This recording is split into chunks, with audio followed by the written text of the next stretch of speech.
Doctor గారు ఎక్కడైనా అంటే మీ తాతగారు, మీ ఫాదరు అందరూ కూడా పెథాలజీలోన ఒక మంచి ప్రొఫెసర్స్‌గా ఉన్నారు. ఎంత జర్నీ జరిగింది. ఎక్కడైనా డాక్టర్‌గా అయిన తర్వాత ఒక మంచి ప్రాక్టీస్ చేయాలనుకుంటారు. మీకు ఆ ప్రాక్టీస్ వచ్చింది.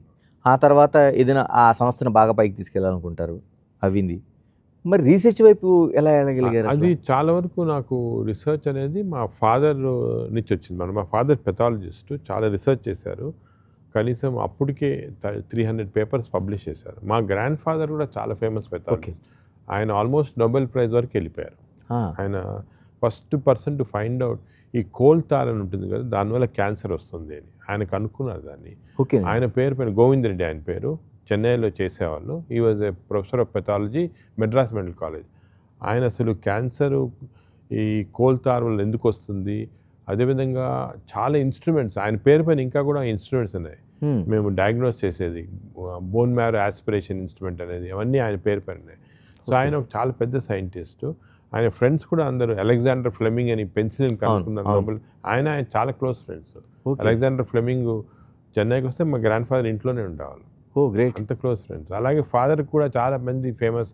ఆయన father Washington armed force institute అనేది వరల్డ్ నంబర్ 1 పెథాలజిస్ట్. అక్కడ చేశారు ట్రైనింగ్. అలాగే మాకు ఇంకో గ్రాండ్ ఫాదర్ మన జిప్మర్ హాస్పిటల్ ఉంది కదా పాండిచ్చేరిలో. ఆయనే కట్టించారు కంప్లీట్‌గా. అలాగా ఒక రిసర్చ్, పెథాలజీ ఇంట్రెస్ట్ అనేది ఫ్యామిలీలో ఉండేది. నాకు కూడా అలాగే ఇంట్రెస్ట్ వచ్చింది. రిసర్చ్ చేస్తాను. కానీ క్లినికల్‌గా వచ్చిన తర్వాత పేషెంట్స్ వాల్యూము, లోడు అవి ఎక్కువైపోయి అప్పుడు కూడా సుమారు రోజుకి ఒక 200 మంది పేషెంట్స్ చూడటము, ఎండోస్కోపీ చేయటము. నేను ఎండోస్కోపిక్ థెరపీలో కొంచెము చాలా వర్క్ చేసి దానికి ఒక స్థాయికి తీసుకొచ్చాము ఇండియాలో. హ్మ్. ఆ బిజీలో ఫస్ట్ ఒక 10 ఇయర్స్ తిరిగి వచ్చిన తర్వాత ప్రాక్టీస్‌లో ఉండేవాడిని. అప్పుడు మా ఫాదరు ఒకరోజు చాలా కోప్పడ్డాడు. "నువ్వు అన్నీ ప్రాక్టీస్ చేసుకొని మనీ చేసుకుంటున్నావు తప్పది. నీకున్న టాలెంట్ తోటి రిసర్చ్ చేయాలా, స్టూడెంట్స్‌కి టీచింగ్ చేయాలా, ఒక పెద్ద మంచి ఇన్‌స్టిట్యూట్ కట్టాలా" అని ఒకసారి సీరియస్‌గా చెప్పారు. 1999 ఆ టైంలో.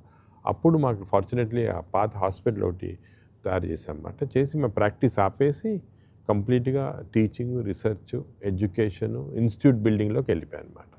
This was almost 25 years back.